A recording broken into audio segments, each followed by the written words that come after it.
Yo, this is Conan. You're listening to World of Wrestling podcast with Tax and Rich. Boom. Hello, everybody. Welcome to the World of Wrestling podcast. My name is Rich, and as always, I'm joined by my good buddy Tax Williams. Bienvenido al mundo de lucha libre. Gracias, mi amigo. ¿Qué pasa? Welcome to the World of Wrestling podcast. Is that what your Spanish ends? Okay, good stuff. Tengo un problema. Ah, awesome. So, I mean, we had a good run with WCW, but it is time to move on to do some spot shows. And going back to one of the original spot shows we covered, one of the original promotions that we covered, the best podcasting promotion. This combined with DDT is just normally pure gold. So today we are doing AAA Triplemania 38, I want to say. 28. 28. Oh, fuck. Got that wrong. I say that because didn't they do like another 10 Triplemanias that aren't counted towards the numbers? Overall, there have been 34 Triplemanias, but this is Triplemania 28. I was going for 34, but then I read 28 on my notes. I was like, is it 2038? It's already confusing, listeners. Don't worry. This is the world of Lucha, the world of AAA. It is fucking bonkers, and I absolutely adore it down to the last minuscule moment of everything about this. It's just the best. We've had so much fun doing these shows. We're starting to do them annually now. And this is here with WrestleMania now, isn't it? How we cover it. We will always cover Mania. We're always going to cover.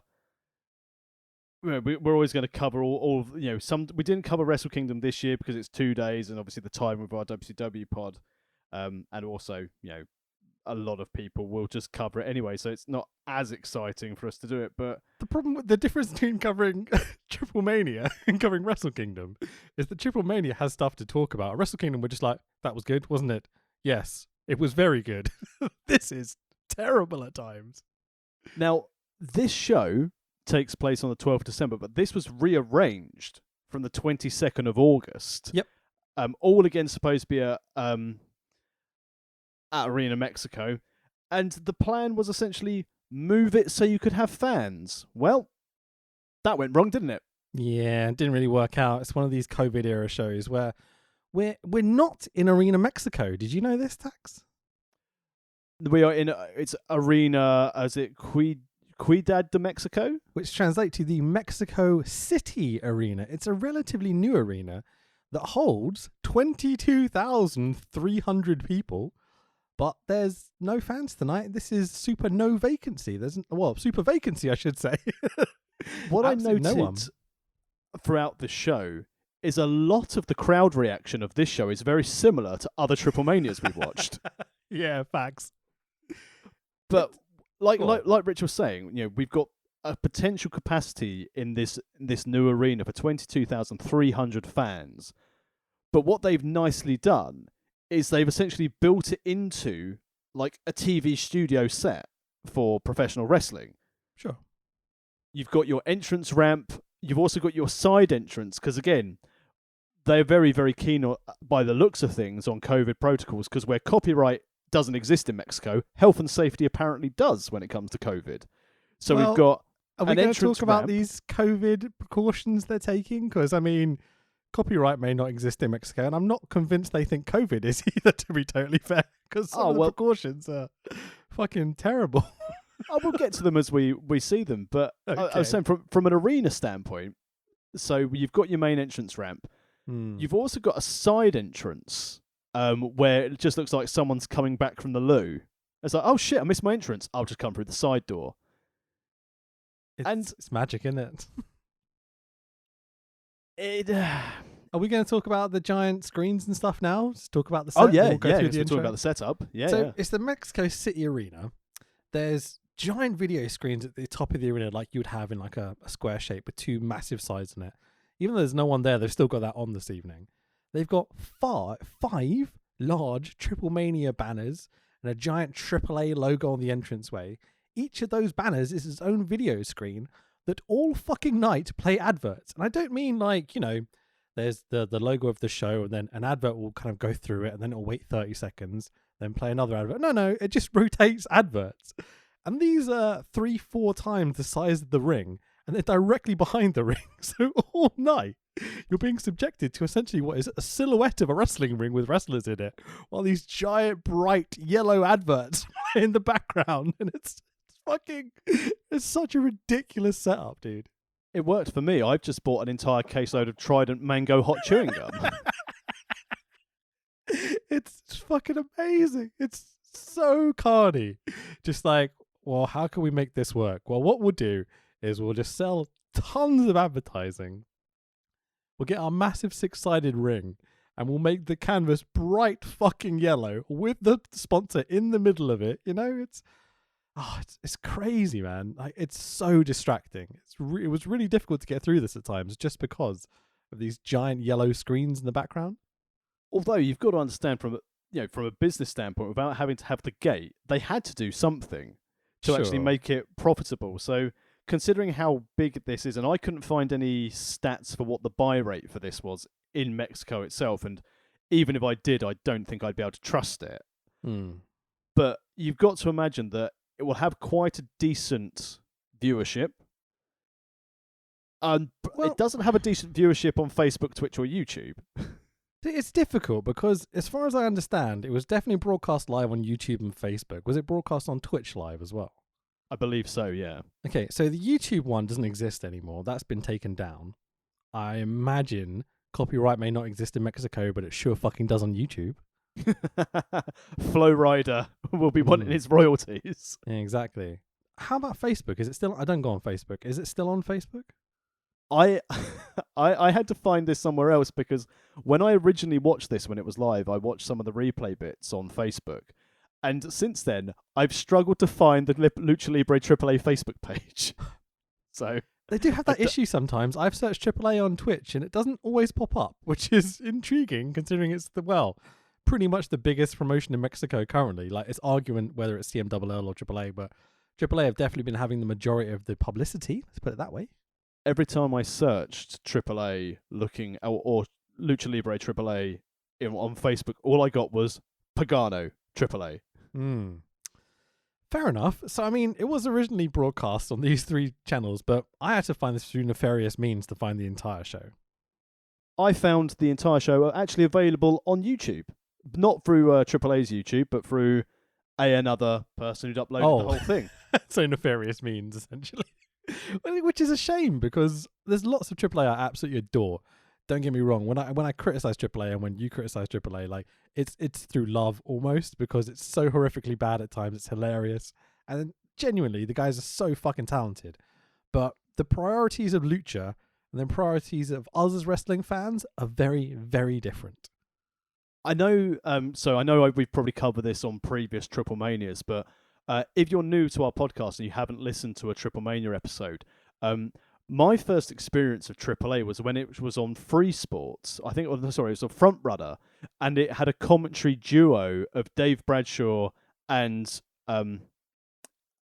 Alex Shane, who were doing the commentary. And I was really getting into it because they actually had the progression of stories for 3 weeks in a row. And then the 4th week, it was a repeat of the 3rd week.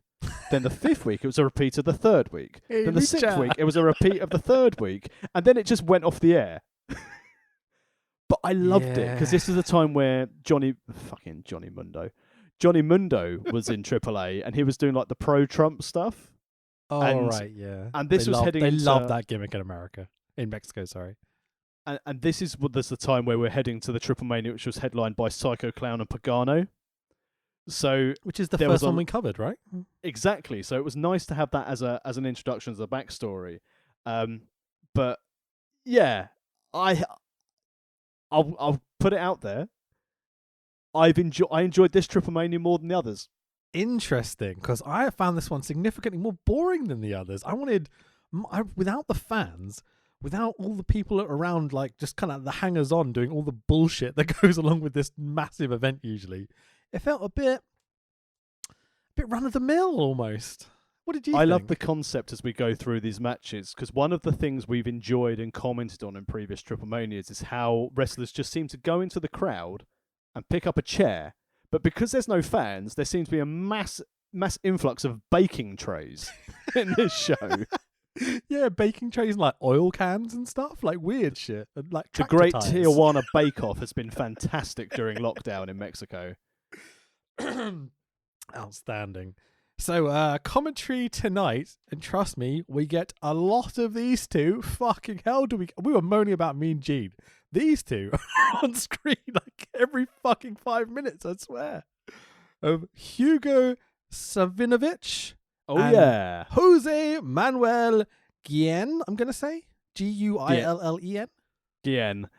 And obviously knowing that Hugo will be doing the commentary, I made 3 notes before watching this show. Because I thought we said we'd cover it at some point. So I made 3 notes before I watched it on the Facebook back in December when I watched some of these bits for the first time. My 3 notes were Pagano's definitely going to bleed in whatever match he's in, and it's going to be horrific. Yep. Hugo Savinovich is going to be overexcited for 3 hours. Burrito. and That's there's not racist. That's what he says. Just for it is. Yeah. That sounded terrible. It sounded like I was just mocking a Mexican person by shouting burrito. I promise I wasn't. And I noted that in the main event, there will be about 18 tope suicidas in a row. The main event? You mean every single fucking match tonight? So I was keeping my own sort of AAA bingo as I went through, and nice. I pretty much won within the first 6 minutes of the show. Every time I say dive or spot this evening, take a drink, listener. And then get ready. I mean, I was going to say get ready to go to hospital. Don't at the moment. Stay clear. Yeah, maybe Stay safe. Maybe not at the moment. Yeah, I mean, unless you're in Mexico, because it doesn't seem to exist down there, so you should probably be all right. Anyway, so I'll stop making that joke because it's probably not funny. Sitting in front of a giant video screen showing the Triplemania logo, they welcome us to the show by talking to the camera in Spanish. They talk for about 5 minutes 42 seconds. It's like, hang on. But We've in got some fairness, wrestling to do. Hold on, let me get there. The audio is fucking awful quality to start with. They do sort it out pretty sharpish. But I mean, it's brilliant, typical lucha stuff. Hugo's many-toned sequin suit jacket and bow tie combo, fucking gorgeous, right? beautiful. I thought you would definitely approve. And I enjoyed the fact that, as you said, in this opening 5 minutes, they actually got through 3 hours of content, how fast they were speaking. Yeah. It was great. It's amazing. Like, so we are watching this with Spanish commentary, just to clarify, because I could not find English commentary anywhere for this. I don't think they did any. Hugo Savinovich did. Hugo Savinovich gave us the best amount of English commentary. I've got a few notes down it, because they know they haven't got English commentary for this. It's like Hugo is, and to be fair, Jose as well. Is it Jose or Jose? I'm going to go with Jose, right? I'm going to go Jose. Okay, so because they know that they haven't got the English commentators as they usually do, you know, the Matt Strikers of this world. New play-by-play commentator for Impact Wrestling announced today. Josh Matthews is moving to director of football. He's moving upstairs. Oh, interesting. And it's going to be a commentary duo of Matt Striker and D'Lo Brown. Well, I won't be watching that show anytime soon. So anyway, so basically Hugo Savinovich,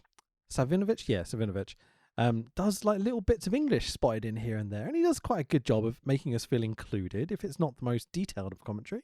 It was a nice touch. I enjoyed it. And in fairness, it gave me more clarification and backstory than the first Triplemania, which were those two oafs who commentated on it in English.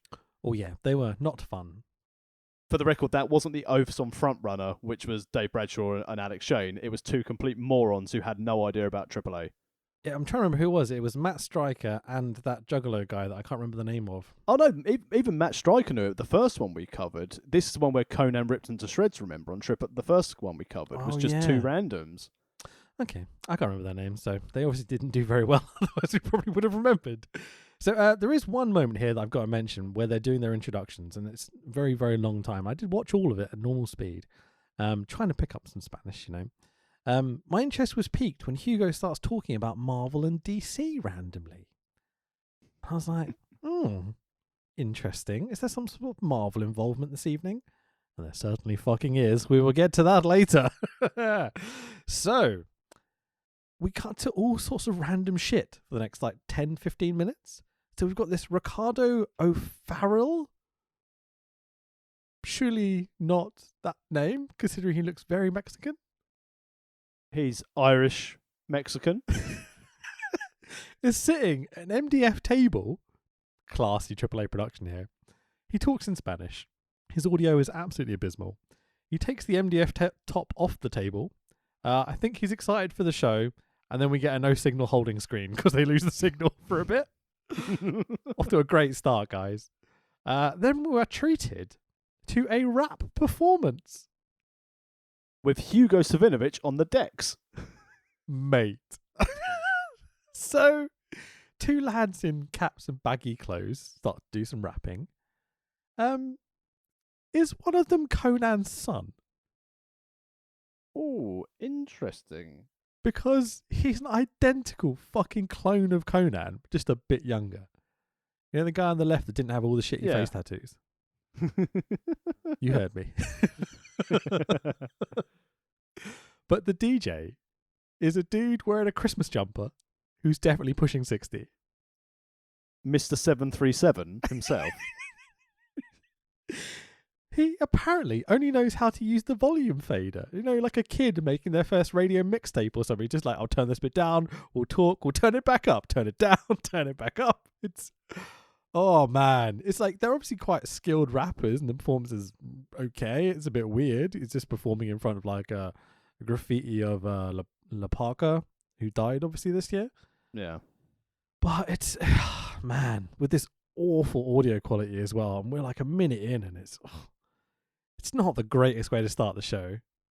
Although this isn't the last time we see this little trio. So, you know, they come back with better sound quality later on.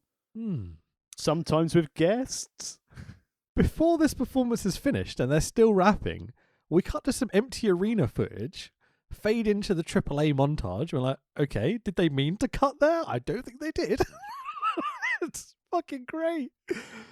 Spots. Highlight is they show Murder Clown doing a 619. He can do it all. Booyaka booyaka. Fucking A. They also show Blue Demon Jr. murdering Dr. Wagner with a hammer. And you're like, fucking hell, boys. Okay, calm down. This opening video package is like show of the year. Let's not have the murders quite yet. They've got to explain why Wagner's not in the main event. Yeah, I guess he's not around because of his age, maybe, but it's a shame that we haven't got the caliber of main event we had previously.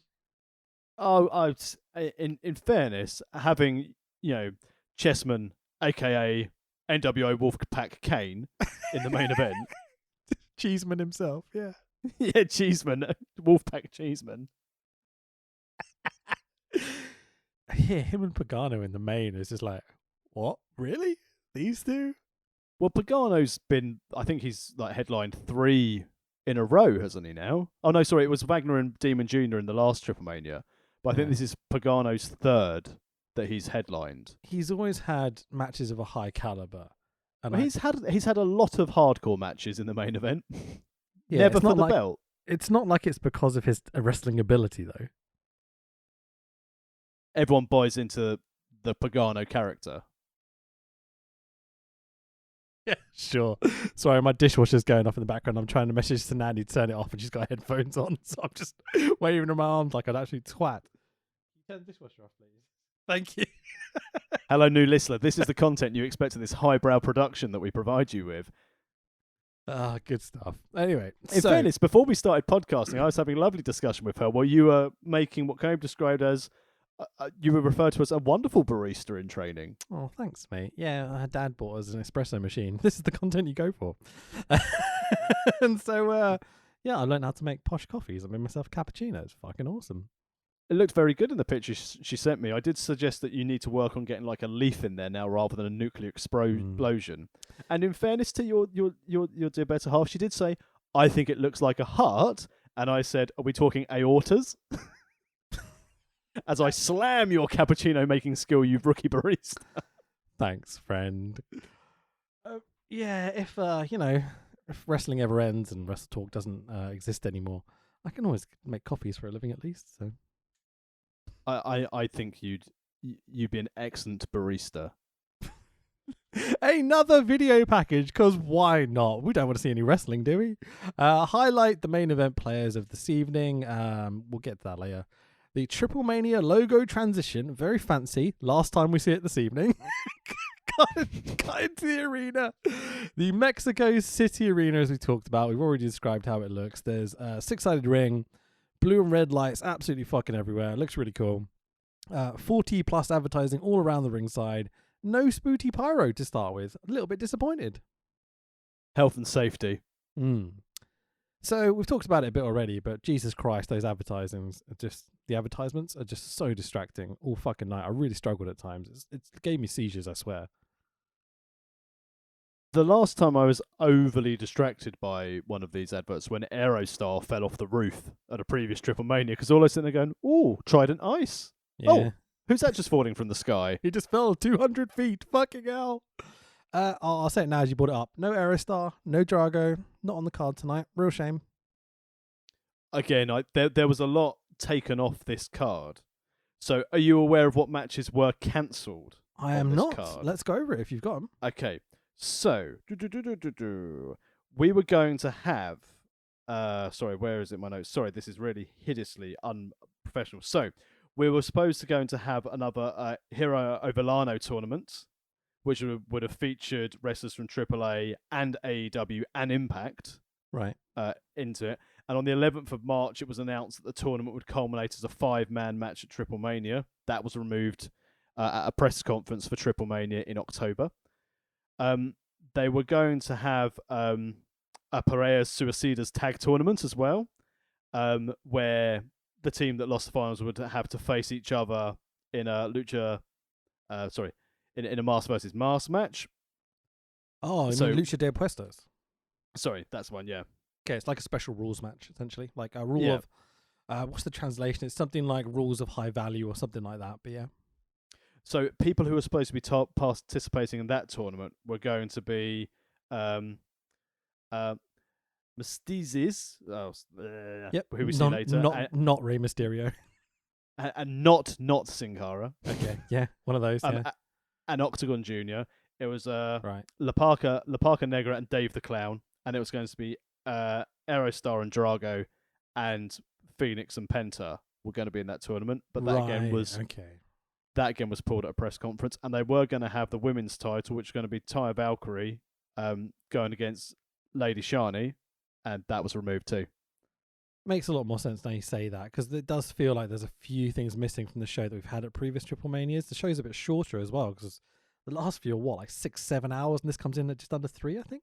Yeah, 3.5 start to finish on the stream that I watched. Yeah, sounds about right. Anyway, the camera pans around and dollies into Hugo Savinovich and Jose Manuel Grien, who welcome us to the show. Jose is exclusively speaking Spanish, but a really lovely touch when Hugo Savinovich includes some English. Knowing full there'll be no English commentary tonight. Hugo says, "Welcome to all our audience around the world. This is Triplemania XXVIII. Jose talks about being a grand fiesta, and Hugo continues, "This is Lucha at its best. Put on your seatbelts. We're going to have a great time." And I'm like, yes, Hugo. Yes, we will. Let's do this. Really lovely. Really, really lovely. But what I did genuinely miss shortly after this... don't get me started. One of the things that I love most about Triplemania is what I like to call the procession of dead people and flags. Yeah. It's we get a replacement for this segment, because usually we'd get a big procession coming down the really terrifying steps I usually have as their stage, where people fall over and all sorts. It's great. And then, the procession of 15 I can't say that word, of 15 different flags, usually some sort of inflatable hamburgers or men in chicken costumes or something crazy. 17 urns, all with his ashes divided equally. All of previous owners and managers of AAA, so we can remember all these people. It's all in urns. Great, spectacular, creepy Day of the Dead / fiesta. It's the weirdest shit, but we don't quite get it to that scale today. We get Hugo and Jose send us over to flags and urns. Not quite the level that we had before, but two lovely ladies in frilly frocks with sugar skull paint are holding the flags. Maricela Peña? Yeah? Yep. The Presidente de la Lucha Libre AAA. Also Dorian Roldan Peña, who's, I'm assuming, her son, who's the current director of AAA. They're hanging out with some very shiny urns. They are certainly ornate and look very expensive. You would not be able to buy those in your random funeral directors. Absolutely not. Bedazzled beyond belief. These are the ashes of the former owners of AAA. I believe Mrs. Pena's husband, late husband. Yeah. Correct. Yes. Hope late. Bloody hell. What a swerve! I thought you were dead. Imagine. Welcome to Triplemania. I mean, it is AAA. Every year he gets out of his canoe from under his stairs and just comes out. It's like, all right. It's canoe. What? Because that may be a deep cut reference. There was a person in the UK years and years ago who faked their own death, and they lived in a canoe under their stairs while they were waiting for life insurance to pay out. So that is the purpose of that joke. Brilliant. I did not know that. Good stuff. And when I say joke, I know it's funny because I had to explain it. No, that is funny. I just didn't know it. It's awesome. So it's a bit weird in that both these people are kind of grimacing, pouting, because it doesn't seem like they know they're on camera yet. I think they were just disappointed they didn't get to have the procession. Yeah, maybe so. I can't say Hogan? Well, he saying- won't be there. He's a saying- racist. Saying Hugo and Jose is kind of difficult. It's kind of a tongue twister. They're still talking, even doing some more English, which leads us into our first match of the evening, a 6-man tag team match of, Dinastia, Maximo, and Mr. Iguana. We'll talk about these guys in a second. Versus Sierra Hotel. Pretty much, man. I'll try and Mexican pronounce it. Shielder in the house. Nuevo Poder del Norte, I want to say, of Carter Poder Brava. del Norte, and they say yes. Of Carter Brava Jr., Moco Cota Jr., and Tito Santana. Hey, Tito Santana's here, Dax. El Matador. Unfortunately, not the same Tito Santana that we obviously adore here. Mr. Flying Burrito himself. But so the Naughty lads, we're just going to call it for now, right? Yeah. I'm just going to call them the Shield Boys. They come out in combats and shield vests. It's absolutely great. Not the last set of people that will come out in shield vests this evening either. So, quick update. Did you realise that Dinastia was not supposed to be in this match? I'm trying to look up. Okay, so he's on the Technico team. He's on the Technico team. It was originally supposed to be Maximo, Mr. Iguana, and Nino Hamburgers. Oh, a name that's definitely missing. But Nino Hamburgers had a right knee injury, so he was replaced, and it wasn't announced before the show. Classic AAA. Did he have a right knee injury because his knee was having to carry around his fat ass? He was just like, what, I'm not working with Big Mummy? And he was like, no, I'm not working with her. Terrible. So, Mr. Iguana, can you describe this lad to me? Mr. Iguana is a man who, as you would expect, would be wearing green tights, green boots, a green mask. But he has something that not all luchadors have. That's right, he has a cuddly toy iguana puppet for his hand. Yeah. Interesting. He eats the puppet on the way to the ring. Classic. Only Classic iguana behaviour. Did you think he was not really committed to this iguana thing? Because I know he's painted his face and he's got green tights and stuff, but he's only painted his hands green, not his torso or his arms. I heard, being an investigative journalist, Heenan style, that he realised that the Marvel cats really didn't put much effort in, so he's like, well, if they're not doing it, I ain't fucking putting an effort in. Let's not blow our load yet, Dax. We'll get to it. Oh, don't worry. I've got like 3 spaffings of Marvel. It doesn't matter if I go now. So this is where we get our first kind of minor entrance area off to the side where they've just come from the bogs or whatever. It's really off-putting. I guess the idea is that there's some sort of COVID precautions or whatnot, or maybe like a Rudo Technico kind of heel face, if you don't know what those terms mean. Which they don't keep to. That's what No, I was going not to say. at It's all. not consistent. No. But it's blatantly obvious that they're all backstage in one big area and they're just coming out separate entrances, right? Yeah, oh, definitely. Yeah, absolutely. Because they've got to dettol the entrance curtain. Can we talk about Dynastia's shitty gold inflatable Drago cosplay? How very dare you? Mate, it looks so bad. It's awful. Because he was last minute in, and they're like, whose gear have we got back here? Drago's. Oh, But- shit. I'm not going to fit in that. But attach Give a it a balloon bash. to it first. You know? Yeah. Oh, fucking hell. So Maximo comes out and we get our first Exotico sighting of the night. It's lovely how this is included in AAA. And I like how it's become less of a thing like how they do it in Japan, where it's very much, oh, be terrified of the gay dude, you know? They're just completely included in the showing tonight. It's great fun. We get more Exoticos later in the night as well in the Rumble, Yeah, as I like to call it. all the way through this show, and I think it's awesome, man. It's a beautiful sight. Chubby, flamboyant lad with a pink mohawk, sequined pink and black fluffy ring robe. It's fucking great, man. It's like gay Ric Flair. Chubby Is Ric Flair. Tex Williams an Exotico? You're more of a furry Exotico. Oh, bloody hell. Can you imagine if anything's got some kind of AI in it going, there's a podcast about furries now. Wonderful. So it's this whole match is serious heel lads in their combats and shield vests versus the face team of, well, it's gimmick central, really, isn't it? Yeah, there is no standard lucha here. Quick question. Is Dynastia a mini? No. How dare you? I think he's bigger than Voltage, but they announce him as a mini. So, hey Jack, love you, buddy. Not that you listen to this. So, dives. Dives. Hugo gives us a little update of the rules in English. What a lad. No, they don't have to tag. Great, thanks. Didn't know that. I think the show might be sponsored by Bardal Tax.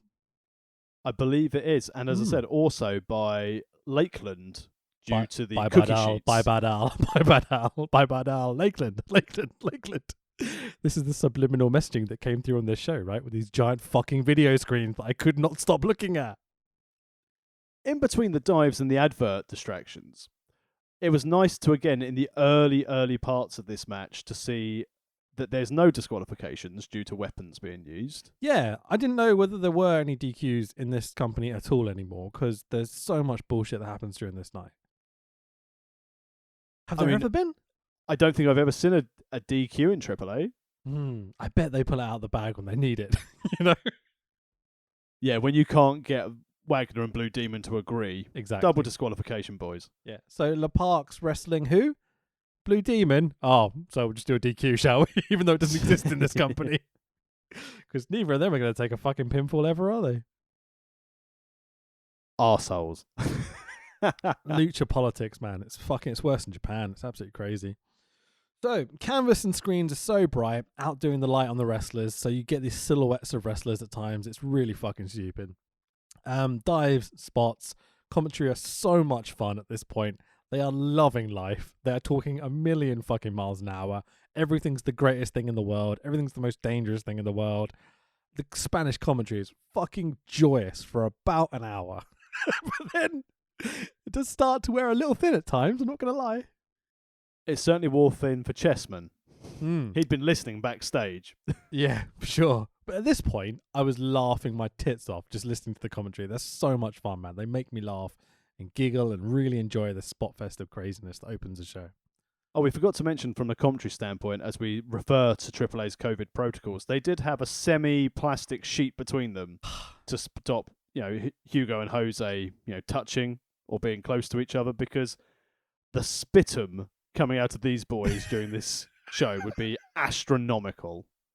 So, with this in mind, when you look at it straight on from the camera, right, you can see they have, the anti-COVID screens like they have for New Japan or whatever, where the two guys are separated and they have the perspex screen in between them. But did you notice that when the camera went to the side, how high the perspex screen was? Oh, you could literally spit over it. It only came up to about their cheeks. So if they turn at all, it's completely ineffective. It's so fucking stupid. I mean, in fairness, actually, we'll get to it in the main event, where there's the issue where you can actually get round it quite easily. I didn't think it was that low down. Because later in the main event, you've got Jose standing up for a reason, as we'll get to. And I didn't, from my memory, I thought the Perspex was taller than him. But I might think you need need to go back and rewatch this because I think it's an optical illusion. Because if you look at it sideways on, you can seriously see it doesn't come above eye level. It's kind of ridiculous. Anyway, so spots, random kick out of a Canadian destroyer makes me fucking furious, but why not? It's AAA. They do a 3 lads covered, 3 lads kick out spot a few times, you know, lucha. Air raid crash in the hardest part of the ring. Fuck my life, that must hurt. Dives, spots, this time with a very bitey iguana. You can go over the finish if you want, but I'm not calling for this shit. It's just crazy. All I'm going to say is I love the idea that we also had a Shield triple powerbomb. Yeah, absolutely. The iguana escaped. Why not? He's an iguana. He can escape everything, right? I mean, I can go for the I can go for this because I know it's down. So Poder and Notro, the Shield landed. They've got a machine gun corner cannonball, double knee strike, drop kick to the face combo, and Mochakota connected with a very, very good frog splash for the victory. Commentary mentioned Eddie Guerrero, and I fucking shat myself. Just like, what? Not that good. And after that, I know they might have gimmicked it, but Iguana looked pretty shaken at the end of that. Yeah, he went to kind of wanders to the back and was kind of wandering all over the place. But then we get our first sighting of these, let's call them inexperienced doctors. How dare you? Dr. Nick was fantastic. Young boys in white coats, I should say. Still wearing their street clothes, mind. They were fresh on in the arena, if anyone asks. Yeah. So this is a gimmick that AAA have evidently started doing to sell any kind of injury or post-match beatdown or anything like that, is they have basically lads, young boys, come out in white jackets and go, "Oh, are you okay?" And then the rest of us go, No, I'm terrible. You've got to carry me to the back." And then they start to, and the rest are like, "I'm all right. Don't worry about it." Because, you know, we don't sell in AAA, so we have to get guys in white coats to do the selling bit for us, right? Exactly. They also supply the legitimate medication for all people backstage at AAA. I'm sure they do. Evidently, AAA own a drone because you can hear the bloody thing buzzing away throughout the entire fucking show, Tax. Or it's a generator. That's why the stream dropped. Dude, like, okay, so Pagano's at the back on a bike pedaling just to keep it going. Fucking hell, Pagano, keep going. I'm in the main event. Just, we're going to lose power. Yeah, you're in the main event for a reason. Keep cycling, motherfucker. Gonna earn that place. Jesus Christ. So, just to give our lovely audio listeners an experience of what it's like to watch AAA.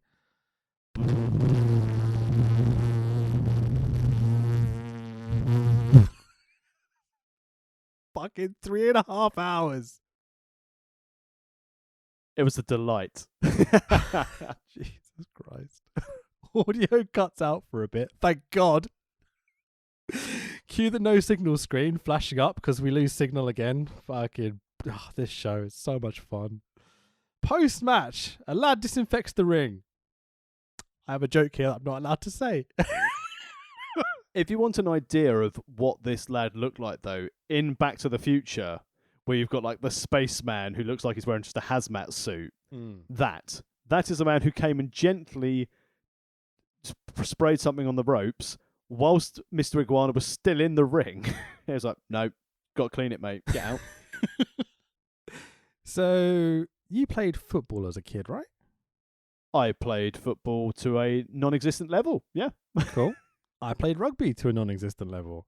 Up until I was about 16, where I discovered, rock and roll and girls. But when we were... You're so much cooler than me, because I was like, and I stopped playing football when I got fat, because I discovered I had a Saturday job and liked Chinese. Jokes are bad, okay. Okay. So, But spring rolls are fucking great. Yeah, absolutely. Do spring rolls, man. They're the way to forward. Don't sniff them. Whatever you do. Well, unless you're in Mexico, do as Mexicans do, I don't know where I'm going with this. Let's just carry on. So my coach used to have a thing that my dad used to call the magic sponge. Magic sponge. Oh, yes. So basically, you get a cropper, someone takes out your knee or something. Coach runs on with a freezing cold sponge that's in a bucket that's full of water and just slaps it on your leg. And that's what this dude's doing. He's coming out with his magic sponge, wiping down the ropes. when they do the whole sanitizing the ring in Japan, they have like a team of like 10 dudes in masks with their anti-spray stuff. This motherfucker's got a wet cloth like a jizz rag. He's just wiping down the ring, spreading it all around so everyone gets it if it's there, Fucking Herd genius. immunity. That's what AAA are doing. If everyone catches it, we'll be fine. Oh, mate. Oh, I was laughing at the same time, being like, do they understand? Like, this is genuinely dangerous. However, they go and at least make an effort to clean it. I know you're not ever going to really see it on WWE TV, but do you think they clean it between matches? They don't even have separations between the commentators either. Like, neither do AEW. Like, I've thought about this a few times. But they all get tested before every single point. show. Yep. And in fairness, I mean, just to show the highlights of it, near where I am, they've started running a no symptom test centre. Cool. And my current employer, you've got half of Europe's truckers in where you live right now, so. Oh, Brexit means Brexit. Yeah, exactly. I love my new neighbours Vladimir and Steve. They're all having a lovely time parked out in Manston. But I went there to get the test done, and genuinely, 40 minutes later, I got a message back going, "You're gay." I mean, you haven't got COVID.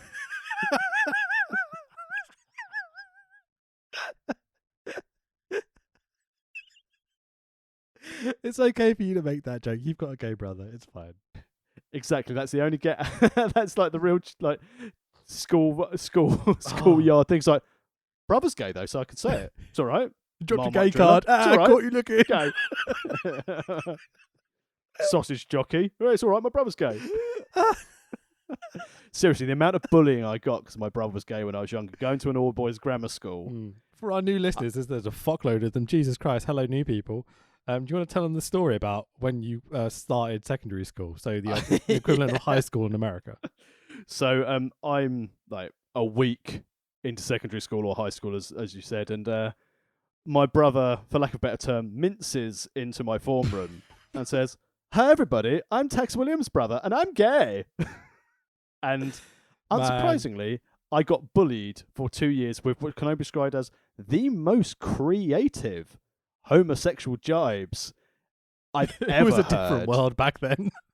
I mean, seriously, the creativity of these grammar boys was unbelievable. Fair play to them. Some of these lads went to Oxbridge with this level of creativity. Yeah, we're old people, by the way. This is a long time ago. Hopefully, it's a better world, but I doubt it somehow. Yeah, let's move on to a bit more. Let's move on to a dance performance. Because it wouldn't be wrestling. Of course, it wouldn't be. It's AAA. Well, they've got to have time to clean the ring, so they've got to have a gimmick, and they've already blown their load with their advertising. Yeah, absolutely. So, have you seen? I know you haven't seen a lot of film stacks. Have you seen the Three Amigos? Oh, of course, I fucking haven't. Oh, that's a shame. Because one of the Three Amigos with four lovely ladies does some hypno dancing. Or as I like to call it, Darby Allin. Oh yeah, there's 4 Darby Allins. Lovely lady number 4 did not learn the routine enough. I'm not sure she's committed to the cause, Conan. Can we have a word, lad? 5 hours later, the dance routine is still going on. It mainly consists of humping motions and dramatic posing. For the record, the main male dancer is called Charo Gonzalez, if anyone's interested. Hang on. How do you know that? Because it came up on the screen. Oh, okay. I wasn't paying a lot of attention. Are you thinking my A-level in theatre studies studied like Mexican interpretive dance? I thought you'd actually done research for this. I'm like, I just watched this terrible show and got a bit pissed. It was great. Hey, I've done research. I know who our Marvel friends are. I found out matches that were cancelled, and I know about Charo Gonzalez. We'll get to the Marvel stuff in a minute. The single amigo hops in the ring to join... Bit of a serious bit. La Parka's Hall of Fame induction, who died earlier this year. Hugo tells us after the fact that this is what this is. Mrs. Pena, Mr. Pena Jr., and I assume who is La Parka Jr. or El Hijo de Parka, but not El Hijo de Parka, who wrestles later. It's a different son, I think, right? I think so. The worst part here when I was writing my notes, when you're like Mr. and Mrs. Pena, it kept coming up on my autocorrect going, Mr. and Mrs. Penne Yeah, from the Pasta Variety. I had a few of those corrections trying to write all these Spanish names and such. Mexican names, Spanish names, whatever. Wait, that you shouldn't have laughed like that. That's not bad. They're speaking Spanish. They're in Mexico. I know there's variations like how Brazilians speak Portuguese, but if you take a Brazilian person and a Portuguese person, they can barely understand each other. Do you know this? Only from my Brazilian drummer from back in the day. Yeah. It's, what's that guy's name? Leo? Leo. I love that. Osorio. Good stuff. Check out their band, Tides of Ire. They're very, very good. They're all right. I like the fact that we try and promote some of our mutual friends' stuff, but if it's someone that says, let's promote some one stuff, yeah, they're shit. And he doesn't listen to the podcast, so fuck him. His band are dog shit. I said they're all right, but I couldn't hold it in because it's not my cup of tea, but it is what it is.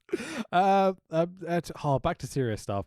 So Laparca died. I loved this Laparca guy. He was fucking brilliant. It's not the Laparca we knew from WCW. That the guy is now LA Park, and then this guy took over the gimmick. He was fucking brilliant the last Triple Manias we watched. It's a real shame, but now he's been inducted in the Hall of Fame. And, it's a bit weird when they cut to the dancing lady who's smiling at ringside as they're doing this really emotional segment. But apart from that, really lovely little moment. Yeah, I think at least the seriousness was well received. I do wonder how much pageantry we would have had if this had been non-COVID. Yeah, it would have been a very tearful moment because, he was a real significant character for this promotion. And, even watching bits of Murder Clan, who obviously we follow on social media and such, with him doing videos about Laparca and such, like, I'm not really understanding what he's saying. It's still emotional, man. Like, he was obviously muchly loved throughout these people. Yeah, a very, very pivotal character for AAA. So, moving on. Holy shit, Tax. Up next is the AAA World Tag Team Title 3-way match of Le Lucha Brothers of Phoenix and Pentagon Jr., let's go, the current champions, versus Los Mercenarios of El Texano Jr. and Rey Scorpion, versus Los Jinetas del Air of Mysteries Jr., Mystices Jr.? I'm going to go Mr. Z's. And Octagon Jr. So, Mercenarios, the Mercenaries, I'm just going to call them now just to say fucking up that line every time. The second team to come out with shield vests tonight. Are they same group as the last lot? No. Brilliant. Probably smart to wear bulletproof vests. I mean, Mexico, am I right? Spain? What? Hermanos de Lucha come out with their AEW theme. Romero.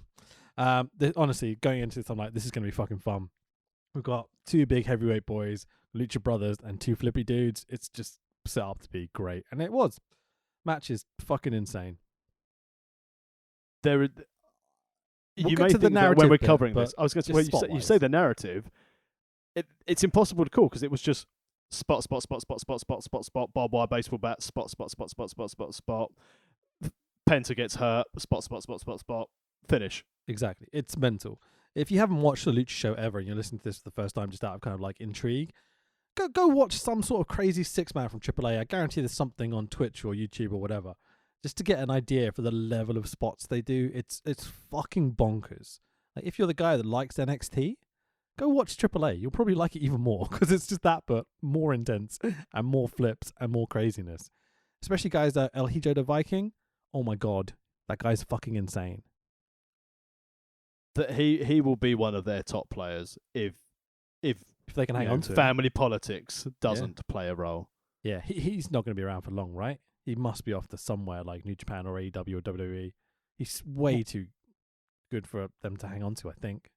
Well, he's done stuff when they had AAA and Impact, and he's done stuff recently because the show prior to this Triplemania was MLW versus AAA, and I think he was involved in that as well. So American audiences are becoming aware of him. It's just, I wonder, for him, if it's going to be a case of promos could be his downfall. But if that's the only thing that he's missing, which it is through what we've seen of him, he can get there quite easily. Yeah, I always think that you could tuck him into Death Triangle or something for AEW and just be crazy. But then they'd be Death Square. It's not quite as good sounding. Not the Death Triangle sounds good, but you know what I mean. Hey, Death Triangle does sound pretty good. It's just a shame. Triangolo della Morte sounds good. Yeah, but Spanish, innit? Exactly. So traditionally, Octagon is the Technico, or good guy, to Penta's Rudo. Did you know this? I did not know this, no. Yeah, so when Octagon Senior, I guess it would be, the first Octagon, became a massive star for Lucha Libre. And they had to bring in a bad guy to combat him. They come from comic book characters. And so there's a lot and of Rhombus history. Jr. wasn't available. So there's a lot of history in this match. And so I started to look up who was who to try and work out some stuff. So Octagon Jr., I thought he was the guy who is now Santos Escobar in NXT, whatever. But no, he was Santos Escobar, who is now called, was El Hijo de Fantasma, who's the son of like Fantasma, who's obviously another famous luchador from back in the day. But I did find out other people that have played Octagon Jr. Would you like a list, Tax? Hits me with your list. You can tell the caliber of guys they have doing this gimmick. There's only 3 names, but it's... So Golden Magic is the current guy, who was a very, very successful lucha, but maybe not to the level of being put over, just very talented, as you can tell in this match. But the other 2 names are Flamita, who is now a huge name for places like Dragon Gate and ROH and all sorts, and also Callisto. Mum, I'm in an Octagon costume. Mum. He's going to do some lucha things. And he should. Get Lindsay and a pinata on the phone, Mum. But there you go. So those are the most recent Octagon Juniors. Those tag belts, mate, they're fugly. There isn't really a pretty belt in AAA. They're unique. They stand out. They have this Aztec type feel to them, I guess, would be the nicest way to put it. But they look cheap as sin, mate. If I put them next to the Lucha Underground belts, they look like toys. Yeah. I keep thinking this is the one thing that maybe AAA need to spend some money on an update soon. Get some new belts, get some real prestige behind them, especially if Kenny Omega's going to be dragging around that mega belt. Well, 4 title defenses in a COVID year. Good lad. Indeed. The whistle sounds, so the match begins. Yes, we have a whistle, not a bell. It's more like one of those whistles that in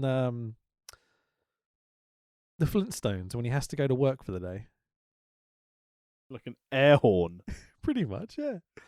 So, as you said, die spots dies. The match is absolutely fucking crazy. The one thing I did notice at this point, that because this bright yellow canvas is now covered in fake tan. It gets worse. Yeah. It gets worse when we go for Copa Triplemania. So, not Rey Mysterio Jr., Mr. Disease, whatever he's called. Not Rey Mysterio Miss Jr. Disease. Do you notice he went down the Ultimate Warrior route of painting his muscles on rather than working out? That's what I do. So there's a couple of moments in this match where the whole not having fans made me kind of laugh, because Penta does his whole shh spot before he slaps his opponent. I'm like, mate, it's silent. There's no one to slap. No one to shush. Sorry. The cleaners were talking. It's like, haven't you cleaned that rag? No. Shut up, guys. I'm about to chop him.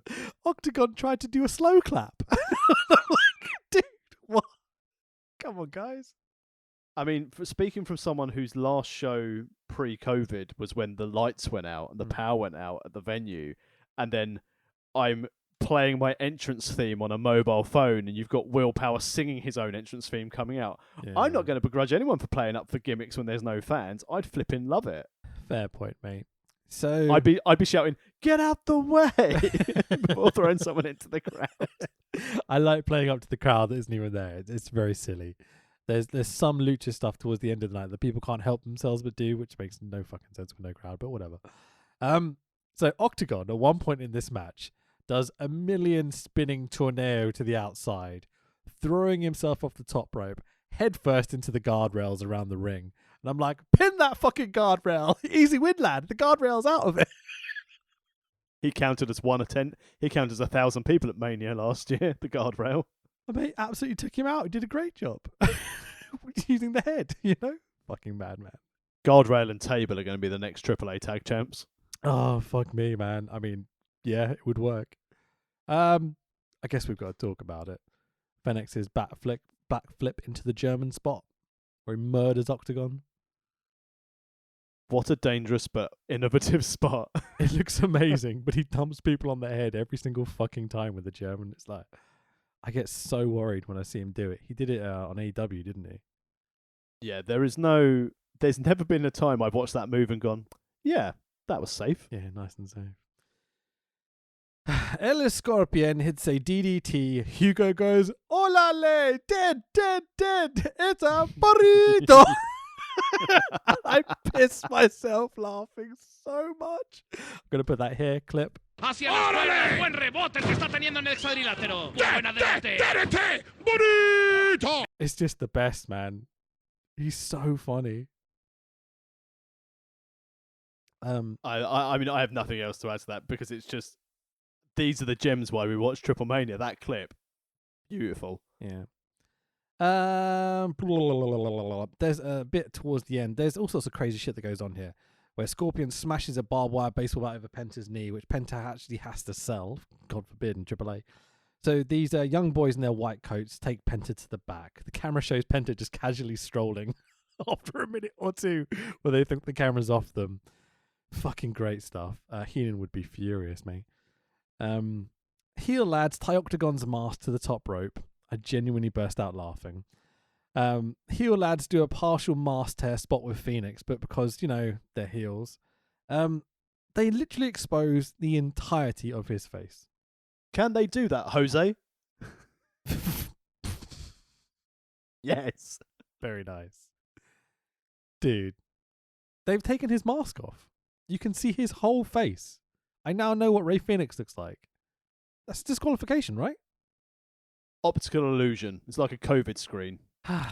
He's not even bleeding, so it's like, when they do it in the main event and it's just covered in blood, so you can't really tell who it is. Like, no, I now know exactly what Rey Fenix looks like. What's the point in the mask anymore? Fuck me, okay. Penta makes his triumphant return, of course he does, missing one boot. Nice little sell. Hits a super kick with it anyway, because, lucha. Hermanos de la Lucha hit the double stomp trapper keeper package power driver combo for the 1, 2, 3, and your winners and still are the Lucha Brothers. Factor Amino always looks so good when they hit it. It's so good. Badass, man. It's really cool. The one thing I came out of this match thinking was, did Penta just want an easy night? I mean, you had to have, good booking idea from Penta. I've seen him clean that ring. I don't want to be in that very long. I'll feign an injury, come back bootless, and get the win. So, post-match. Not for the last time tonight. The winning team celebrate. A lad, this time Taurus, heads out to the ring. All the heels jump the faces. Non-uniform Vikingo comes out to do some spots. At this point, I was like, oh, please tell me he's booked, but he's not. Again, well, this is his actual return to the promotion. He's not been in it. So he's back. This was his big return. Amazing. In street clothes. Yeah. He's just got really cool gear, and I'm like, dude, your gimmick is that you're the son of the Viking character. Like, wear your cool gear, mate. But he's not a full kit wanker. Yeah, fair point. He's not booked to wrestle. So if you're backstage and you're like, I'm not booked. I'm not booked. I'm not booked. So he's jumping up and down his trampoline backstage, practicing his backflips with his weights. I'm not booked. This kid could do fucking 10 backflips just standing still, mate. He's insane. He does a 360 jumping Rana off the top rope to the outside. You're like, how do you do that? That's fucking bonkers. Yeah, dirty looking poison Rana. Very, very, very, very good. But to do a 360 spin as you're jumping up to do the dirty poison Rana off the top is like insane. He is incredible with what he can do. Yeah. So post-match, commentary chat for about an hour. So young boys do a vignette with some lady wrestlers. Do you want to talk about this, or are we just going to skip through it? Let's just skip through it. Brilliant. 2 women stand in the arena doing some talking, because of course they do. Back to commentary, do a ton more talking, which leads into our Copa Triplemania feminine match. Women's Cup. Of Bird's Cup, innit? Of Fabio Apache, Pimpinella Escalata, Mamba, Lady Shani, Chick Tormenta, Big Mummy. Do you want to do it? Go on. Big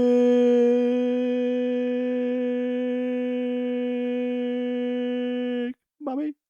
Lady Maravilla, Lehidera, and Hades. So yeah, there you go. I got through all those Also, names. pro AAA. This was supposed to be a 6-woman match, but 9 people got involved. Heel ref involved. How do we know he's the heel ref? He's got white suspenders. You know, And a mask. Fucking Yeah. faker. He's got the Joker mask, and I'm like, okay, so is this the DC involvement? Well, he is known evil referee. Hijo. Where is it? My notes. It's Hijo del Tirantes. That's the one.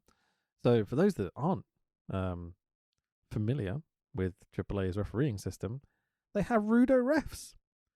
So a heel referee Boo. that just fucks over the technicos when it's convenient. It's basically how it boils down. And he does a lot of fucking over in this.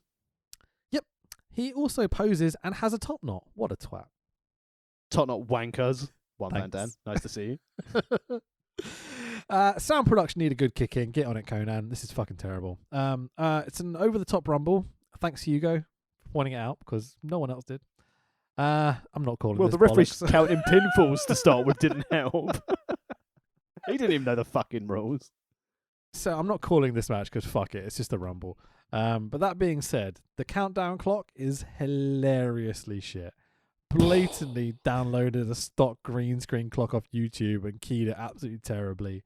There's a shitty alarm clock sound effect, and as you demonstrated just then, an incredibly terrible explosion effect that goes off every time. It's utterly shit and make me laugh every single time it went off.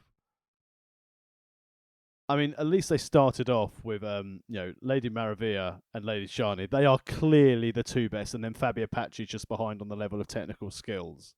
Sure. One of the ladies is a cat. I thought you'd be furious. Me, wow.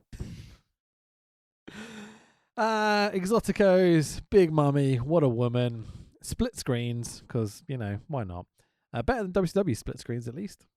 Yep, I enjoyed watching this in split screen more than I enjoyed watching Public Enemy and the Nasties last week. Fucking name.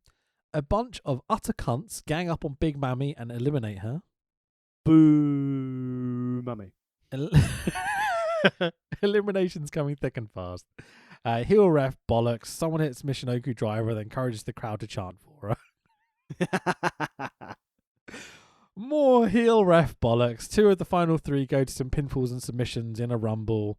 Now all 3 of the final 3 are going for pinfalls and subs, but the ref isn't counting, and it's so fucking confusing. I just don't care. The last 2, Hugo tells us it's now pinfall or submissions. I'm like, okay.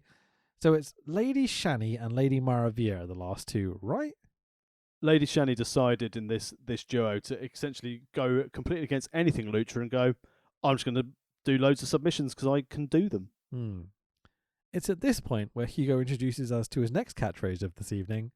Por poquito! Por poquito! Por poquito! Which he does one really long one where he goes, Por poquito! I was like, clipped, by the way. Here you go. Por poquito! I love the man. He's fucking hilarious. He kept me going throughout this show. Enthusiasm by the bucket load. These last 2, a bit botchy, aren't they? Pretty tired. They came in number 1 and 2 in a 6, now 9-person rumble. Yeah, fair point. It's not the best rumble I've ever seen. It's lots of brawl in the corner rather than organised spots.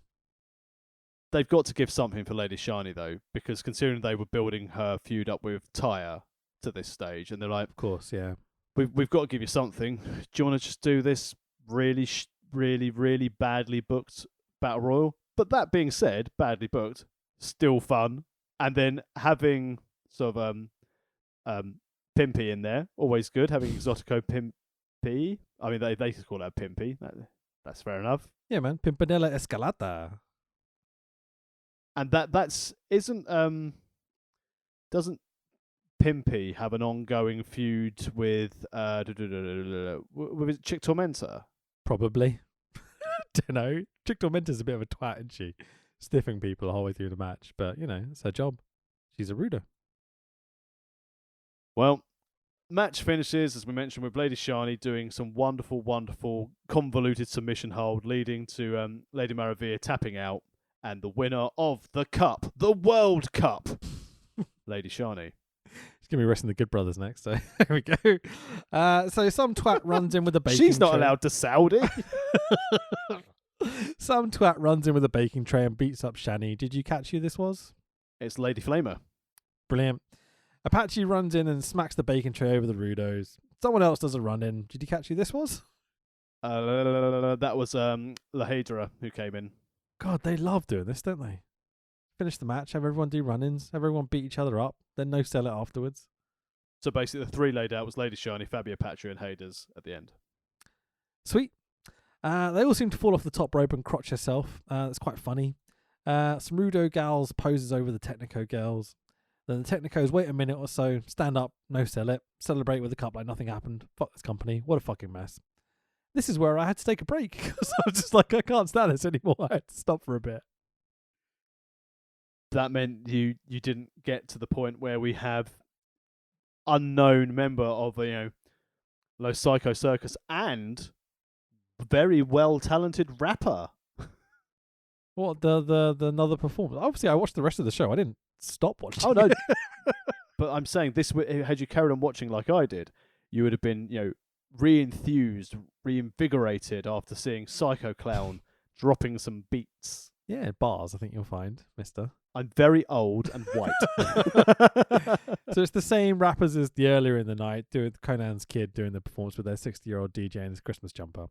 I will say the one thing I like about this, apart from Psycho Clown jumping in and dropping some bars, is they've got GoPros on their mics that look really fucking awesome. Give you these close-ups of them rapping. Looks really good. Yeah, not synced brilliantly with the video feed. There is that, but it's AAA. Who cares? And of course, we get back to commentary for some words. I'm in El Hijo de Mean Gene. I'm in WCW mode still. Next up is our 6-man main tag event team match. Yeah, fucking A. I've got a really good intro here, so let me stick with it, okay? Of Blue Demon Jr. Boo! El Hijo de la Park. Boo! Who's got a belt, by the way? Did you catch what belt he's got? He is one half of the mixed tag team champions. There we go. And La Park. Boo! But he's the original La Parker, so less of a boo, right? Yeah, he gets some stay of execution. He beat up Disco Inferno once, so he's in my good books. But we're booing because they are wrestling the Psycho Circus of Monster Clown, Psycho Clown, and it's our big moment. Your friend and mine, the wrestler everyone needs in their life, and the star of our brand new t-shirt, which will be available on Amazon hopefully this week if they fucking sort their shit out. It's... He's not a shark. He's the god of lucha. The big man with even bigger heart. He can literally do it all. Viva los Psycho Circus, your boy and mine, El Grande. He's the motherfucking murder clown, Burrito. I'm done. I mean, how you said it there, I'm pretty hungry. I could definitely go for a murder clown burrito right now. Well, hang on. Let's not put murder clown in a burrito. Oh boy. I'm so happy to see him back with the Psycho Circus, man. I was going to say, because this is their reunion at this show, the Triplemania. Fucking Murder and fucking Monster left Psycho to go hang out with that Pagano dickhead from 2016 to now. So 4 years, man. Followed the money. Maybe so, man. He's the main eventer, wouldn't he? But, And luckily, Murder El Grande has come back and realised that, he wants to be a Technico so he can sell wicked t-shirts for a podcast. Yeah, let's go. So, on the t-shirt front, we've got this awesome design, which Amazon have been fucking really slow about sorting out, which is frustrating me. But we are going to have, we'll unveil the design, obviously, on our Twitter, World of Rest Pod. But we're going to have it on a black t-shirt, a blue t-shirt, a white t-shirt, and a bright fucking pink t-shirt. Oh, hell yeah! Exotico! And also a black zippy hoodie. These will all be available on Amazon.co.uk. And I realised that we can also put it on Amazon.com again. So I'll try and get at least the black t-shirt and the black hoodie on Amazon.com as soon as possible. for our American listeners, because apparently there's a shitload of them now. Hello, Americans. We mock you lots on this. We love you, though. It's in love, right? It's always in love. And as you made reference to, new listeners, and our listenership is going through the roof at the moment. And as you said, quite a lot of it are our friends over in America. So thank you very much for subscribing. If you like what we do, make sure you leave a review, hopefully 5 stars. And if you don't like it, tell us on Twitter @WorldOfWrestlePod. Yeah, why not? We'll ignore you. It'd be great. Clown intro, confetti, giant guitar cannon on Psycho Clown. Great fucking stuff here. Working the cameras. They know what they're doing. So, before we jump into this, do you know about the Goldberg run of Los Psycho Circus? No, but all I just want now is watching Murder Clown to go over Goldberg clean. Yes, please. Goldberg goes to the spear and Murder Clown just stands there and goes, what the fuck was that? I mean, yeah, that'd be amazing. Let me just double check the old Wikipedia, because when was it? So they debuted around 2007 and then proceeded to go on the longest unbeaten run of any professional wrestling unit ever, apparently, which is saying something considering we're talking about Lucha Libre here. And the idea was to compete against the other well-known unbeaten run at wrestling at the time, which was Bill Goldberg's 173 victories. And so what they would do is that Los Psycho Circus, whatever, would go have a match, and they'd win. And then the next week they come back and be like, yeah, Psycho Circus are now 5-0. And so they'd go away for a week and then come back the next week and they'd be like, yeah, they're 15-0. Until they were pretty much booked as the guys that were 600-0 tax. Did you know? I did not know that. Yeah. And so it took, I'm trying to quickly look it up here because I forgot to write it down, who actually ended up ending the streak. But it went right through to when they were the... Probably Charlotte Flair. It lasted like 4 or 5 years of them being completely unbeaten. And yeah, I think a lot of it is to do with, the politics of Lucha Libre. Let's put it that way. Yeah, Doink's in charge, and the clowns have to win. Fucking A, man. So, with that in mind, in this match, okay, we've got the inevitably undefeated Psycho Circus of Monster, Psycho, and our boy Murder against the never defeated Blue Demon Jr. and LA Park, and also El Hijo de LA Park's in the match. I wonder who's going to take the pinfall tax.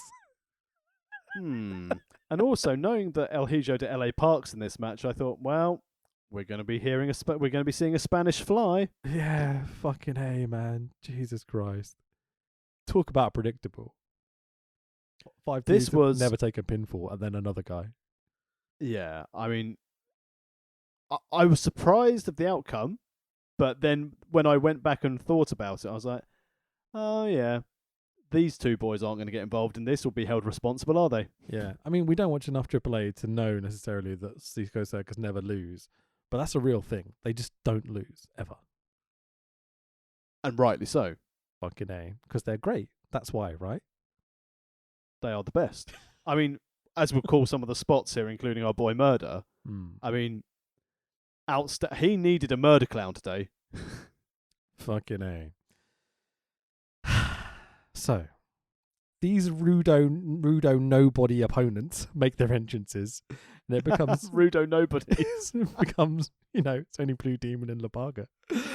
Become very clear that the copyright now exists in Mexico because they are not coming out to their usual music. I thought this is upsetting. No Michael Jackson, nothing. Maybe finally the news of Michael Jackson has hit Mexico and they've gone, ooh. Maybe so. We needed Dr. Wagner to come out, see if we get, bad medicine, like a bit of Bon Jovi or something. But I bet there isn't, because even these main eventers are getting non-copyrighted music for the first time since we've been watching AAA for all these years. I mean, we had Flow Rider in the women's cup. Okay. One of them came out to Flow Rider, so I was like, first of all, I was embarrassed. I was like, oh, I know about those apple-bottom jeans and the boots with the fur. with the whole club Oh, looking I know at that her. song. Yeah. I wonder whether they bought rights to that, because I bet you probably could nowadays. I mean, pennies- WWE pennies- don't have like a monopoly on Flow Rider at their big events, don't they? Fair point. Pennies on the pound nowadays, you know. Commentary tell us this is the reformation of Psycho Circus that we've been over, because they've been a couple of years apart, unfortunately. Shame to see the family breaking up. We love this family. I feel a part of this family, if I'm totally honest. Good to see a reconciliation, though. It makes for great television. Absolutely. Right.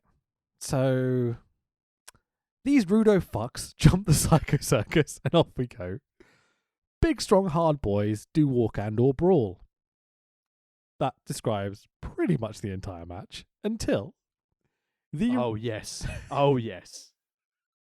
I've got some spots to put over before we get there, but we'll get there. Rudo's murder our boy with an oil barrel. I'm like, what the fuck? Blue Demon Jr. tries to unmask Murder Clown, disqualify that man referee. What's this? I won't put over all his spots because I have written them all down. You know, Murder Clown splashes Demon with both Monster and Psycho on his back. What a monster. Fucking hell, man. He's a beast. That was a brilliant spot. Little, like, 3-man splash. Really, really impressive. Murder's carrying both these fucking huge dudes on his back, just strolling around the ring. He's the best. I love him so much. Monster accidentally drop kicks Murder Clown. Fucking idiot. Every family has one, right?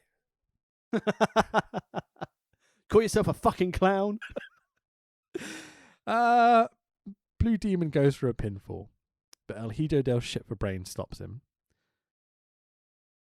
Repeat the spot, but the other way around. Blue Demon Jr. swings a hammer at LA Park and mayhem ensues, so swinging on his own tag team partner here. Monster dives onto Blue Demon Jr. on the outside. And then Oh, yes.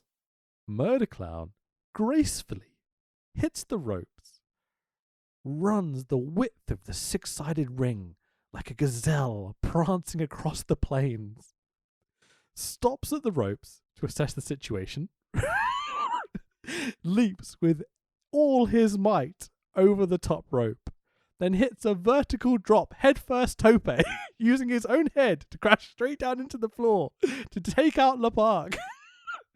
Fuck that floor. I am the floor.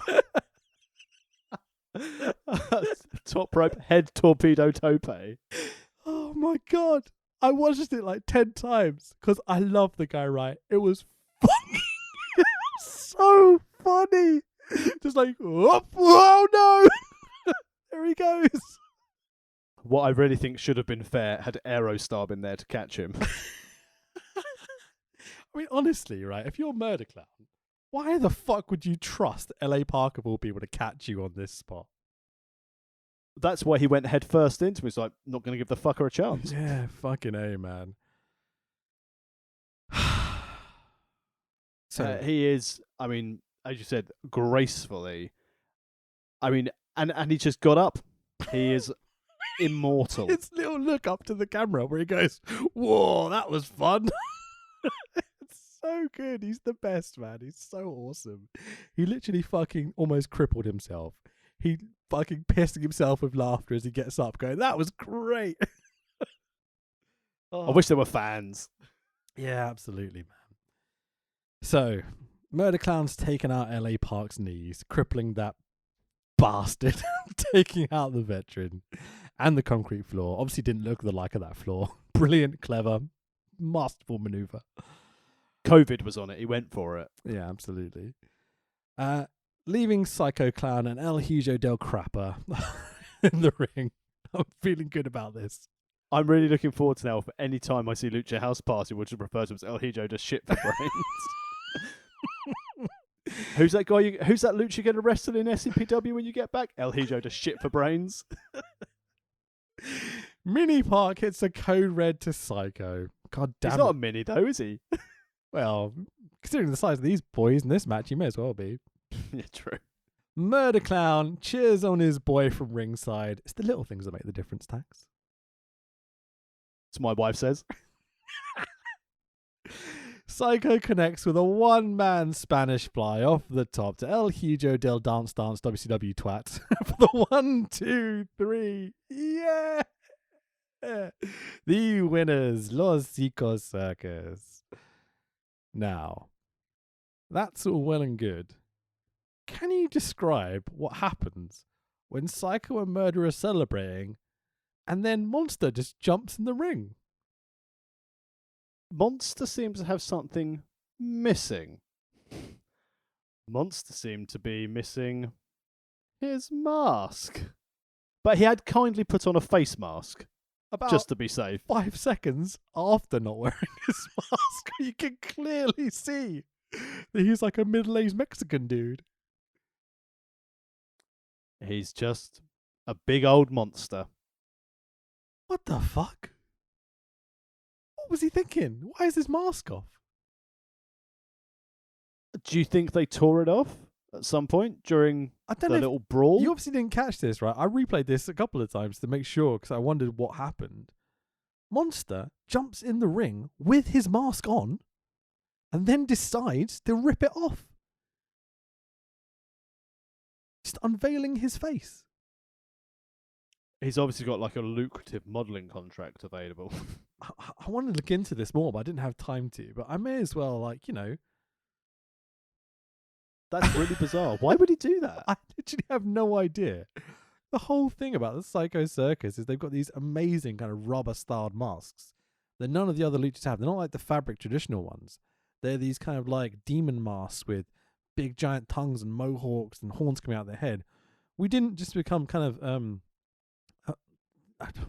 we didn't start to like the Psycho Circus or whatever just because of Murder Clown doing his awesome spots. They're awesome, really, really cool gimmicks, you know? These masks are really unique. But there's no, I mean, as you said, there needs to be an explanation for this. Yeah, it's weird.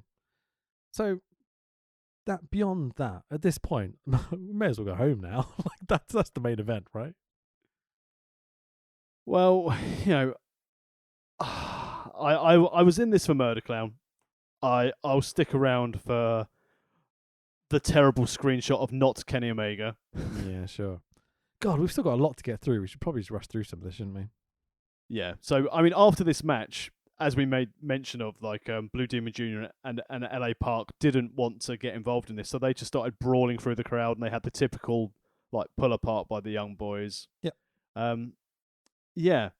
But luckily for me, as a man who doesn't understand film or comics, there's something next for everyone on a AAA show.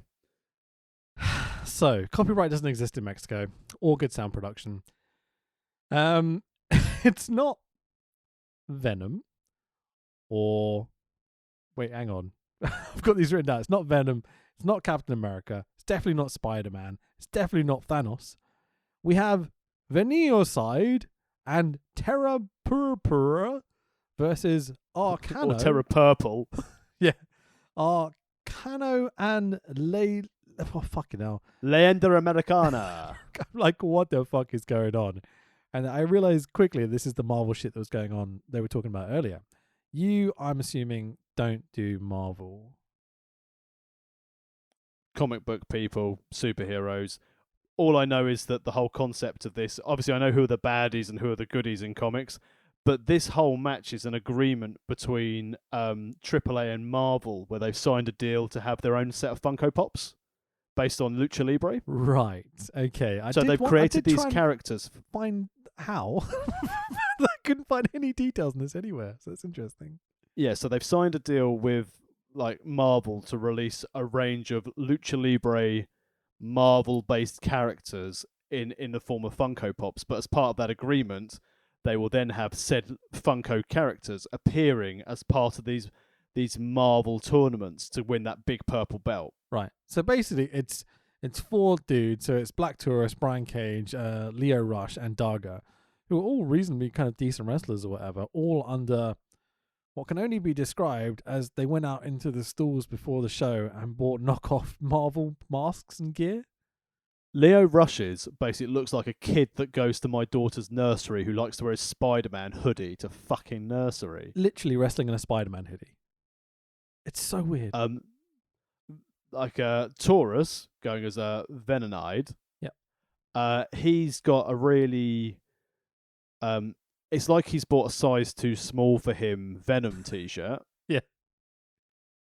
Purple Terror is, Thanos. I mean, well done, Brian Cage, but Oh, hang on. I think Brian Cage might be a dangerous fuck, you know? yeah, but he was the one who drew the short straw to be a case of, you're going to be the purple suite. Fuck. Yeah, to be fair, And, he and is... Darga's Captain America. I know you're not a Marvel guy, but this purple guy is the best villain in the whole thing. Thanos is like the big kind of overarching evil guy who destroys the world at times and stuff. Spoilers, but yeah. Destroys the world at times, Well- but other times he's just resting in his little chalet in Mauritius. You think that you're making a good joke there, but that's part of the story. Is that not literally Mauritius, but he destroys the world, and they have a time stone which can reverse time and all that sort of stuff. It gets very complicated. Sounds really unbelievable. How about 3 fucking clowns wrestling? That's Yeah. believable. Yeah, exactly. It's they do some faux superhero shit. Who really cares? So Cage murders Spidey with a German, much like he did Darby Allin a few times recently. I think genuinely watch Brian Cage wrestle. He dumps dudes on his head and on the necks and doesn't really support them when he does suplexes. I think he's a dangerous fuck. I think he's going to genuinely hurt someone one day. That's why Taz likes him. Yeah. Many spots, many dives. Spidey dives into Cage. Thanos, whatever. Cage dumps Leo with a sit-out tombstone. Fuck that guy. 1, 2, 3. Winners probably DC. Whatever. All I got was drill claw for the pin. Lights go out. A lady in a mask is in the ring. Says something. Mean Gene at ringside. Hey, that was Lady Flamer again, coming out as La Estrella Cosmica. Random interview with the Ladies Cup winner on the stage. Shani Maraver, one of those. I lost track. Which one is it? Shani. Brilliant. Who gives a fuck? She looks a bit like Glacier though. Yeah, but she didn't get the intro. Just so I could check. So was the lady who came at the end of the Marvel, La Estrella Cosmica, was that supposed to be Wonder Woman?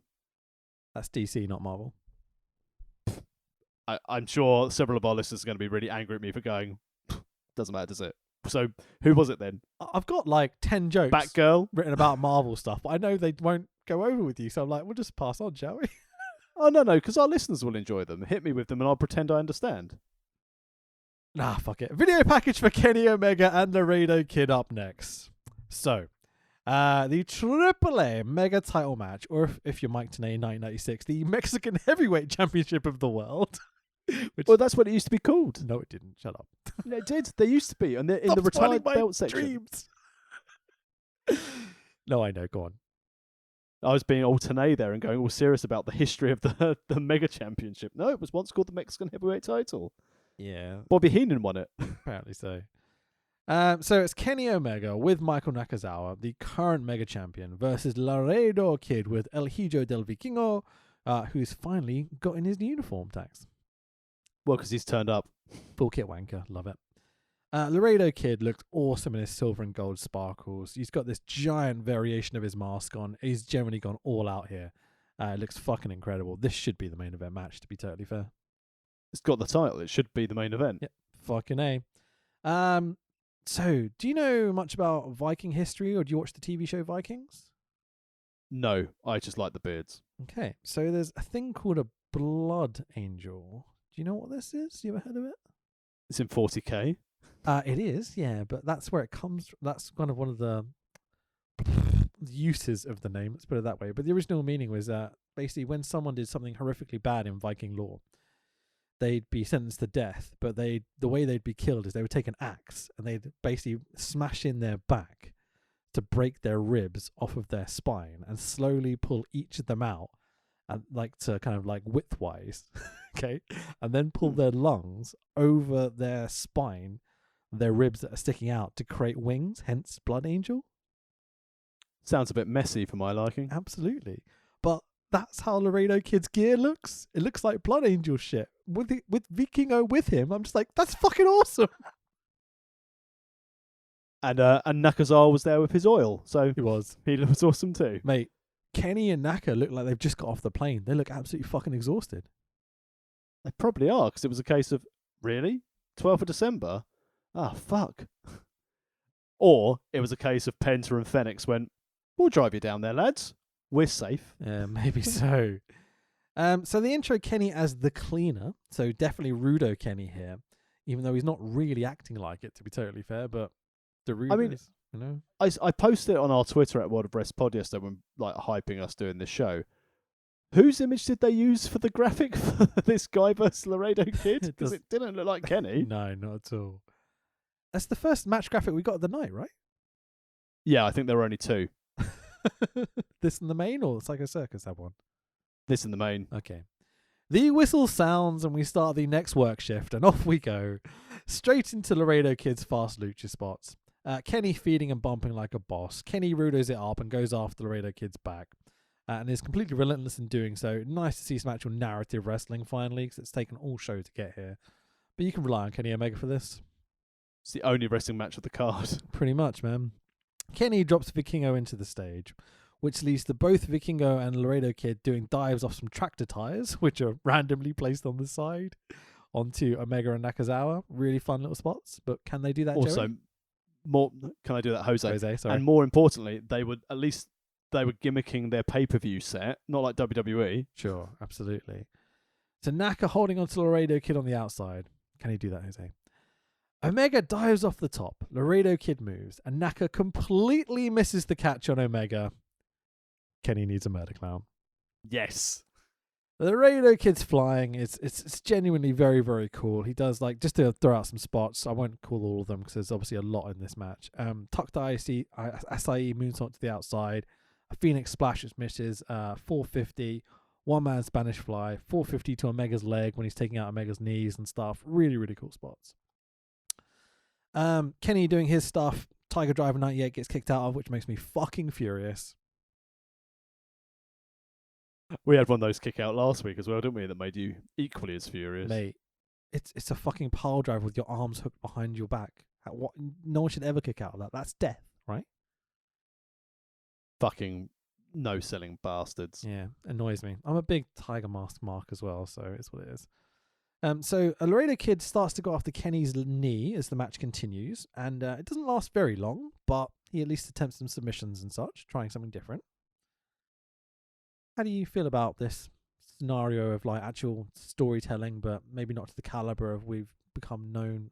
Even WCW had some better in-ring storytelling than this. With Laredo Kid still being in this position to essentially have an American-style main event match, you could tell he was trying, as you said, like working on the left knee, trying something different that I don't think I know we haven't watched much AAA, but when we've seen Laredo Kid before, it's all been about spots rather than narrative. So I think for him, the experience of having this is going to be invaluable, but you could tell it's something he hasn't had, in my opinion, lots of experience of doing. Yeah. So, we come to the end of the match here, and we can skip over a lot of the main event because it's just blood feud stuff, but I really want to talk to you about this moment. Because I put it to you that the One Wing Angel is the most protected move in current professional wrestling. Agreed. So Laredo Kid goes up top. Naka up for the distraction. Can you do that, Jose? Omega pops up. One Wing Angel off of Brett's rope. Holy fucking shit. Looked amazing. But the point of contention here is that Kenny gets the 1, 2, 3. Laredo Kid has the fucking cheek to kick after the 3. Well, even he got his shoulder up at 2. Yeah, I didn't watch it back, but it's the old Carney thing of, I'll kick on the 3 almost, I guess is what he's thinking in his head, but it did definitively look like he kicked before the 3. The ref still counts the 3 and it's just like, fuck you, stay down. But even after that, he's almost immediately back on his feet after taking a One Wing Angel off the fucking Brett's rope. Yeah, no, that, as you said, from a world-renowned thing. And again, is it going to be different because they don't have a real care about what AEW and TNA and what they're trying to do with Kenny Omega as this belt collector and the One Winged Angel being so protected? But that, to me, was definitely going into business for themselves. And also, what we get at the end of this, where Laredo Kid offers a handshake for Omega, and obviously he flicks the sweat back as a heel. Yeah. I also wonder how much of that was also fuck you. I think Kenny looks genuinely pissed off. Like, he's obviously just on a long flight or car journey with the Los Lucha Hermanos or whatever, to get here, and he's put on this incredible match with this guy and taken everything he can throw at him. And you know, there's not many things I think Kenny is absolutely bitter about, but protecting that one move is vital to this character, and he is pretty much the biggest draw in professional wrestling right now. Yeah, considering he spent his first year in AEW not, and by the sound of things, deliberately staying away from the main event scene to try and give people a chance to level up, so to speak, and then to go to AAA to be a draw for the American fans to actually watch it. Because let's be honest, if you're an AEW fan, you're going to watch what Kenny Omega does, and if it's available for free, you're going to watch this show. Yeah. And then to watch Laredo Kid, who isn't of the prestige or the level of someone like a Ray Phoenix, or isn't someone who's got the prestige in that company. Obviously, you know, Laredo Kid's a fantastic wrestler, really, really good. But I wonder if someone pulled him to one side backstage and just go, don't let him overpower you. Get yourself something, and also something for a potential rematch down the road. But my notes of that was like kicking out at 2 of the most protected move in professional wrestling. But not even just the One Wing Angel. The One Wing Angel off of the second rope. Brett's rope. Yeah. It's like, that should be instant death. You should be laying down for like 5 minutes without moving after that. You shouldn't be kicking it too, motherfucker. Like, as far as I'm concerned, in terms of like professional wrestling and booking and, you know, respect, this kid's just signed his death warrant as far as I'm concerned. I never want to see him wrestle again. Like, you just don't do that, man. That's awful. It's genuinely made me fucking furious, man. Back in AEW, if there's ever a time where Ray Phoenix or Penta go, you know who we should bring up here? It's like one of the EVPs will go, you can fuck off. Yeah, fuck that guy. He tried to kick out the One Wing Angel off Brett's rope. Like, no way. Terrible. So post-match, Phantasma, the original Phantasma, comes out to present Omega with the Mega Strap, which is a real nice touch. Laredo Kid up and walking about looking for a handshake, as we discussed earlier. Fuck that guy. The match was great, but just such a dirty taste in my mouth after he did what he did at the end. Like, cheeky cunt, mate. It just doesn't leave a good taste, does it? No. Quick chat with Psycho Clown. A third rap performance of Conan's Kid with the DJs pushing 60. Had enough now. Mean Gene. Video package for the main, which is Pagano versus Old Fat Kiss Cheeseman. Yeah, my only question is why? Why is this the main event? It's just not my cup of tea at all. Hair's worth more than the Mega Belt. Yeah, it's a hair versus hair hardcore rules match of Cheeseman with Rhea Scorpion versus Pagano with Lady Shani, who I'm assuming must be his partner. You haven't even done our your gambit. No, I just didn't really care. We've already had too many. Oh, well, events, really. in that case, then fine. There's Es Hora de este Evento Principal de la Noche. Oh, I forgot. Yeah, okay, good stuff. Cheeseman's even coming down to the ring in his MF Doom Russell Crowe and Gladiator mask, and I'm like, what? Why? I mean, I even popped myself with calling him NWO Wolfpack Kane. I've put fat, greasy Mexican Wolfpack Stings. I watched this while running on the spot in my garage at -2 yesterday because I was like, I need to watch this match and I'm not getting any time away from my family to actually enjoy my hobby of watching professional wrestling. So after I finished my workout, I chucked this on and just did like jogging on the spot whilst watching this. And it's amazing how much I was disinterested in this match because I managed to run a 5K on the spot in under 25 minutes. That's probably more working out than Cheeseman's ever done in the last 5 years. I mean, I don't want to really downplay this main event, but this is pretty much... Why not? It's shit. It's tope, hardcore shit, bleeding, tope. Bruh, you're doing it so many favours, calling some of these topes. I'm not sure about that. However, the end sequence at least had some interest. Imagine going to Vince McMahon, right? Like, this is their WrestleMania. Imagine going to Vince McMahon and being like, right, we've got this next new Mexican guy for the main event of WrestleMania this year. His name's Cheeseman. A fat, greasy, short version of NWO Sting. It looks a bit like Kane. This is Vince would be like, this is fucking good shit. Triplemania, dude. Fuck. Yeah, and Pagano's in the main event.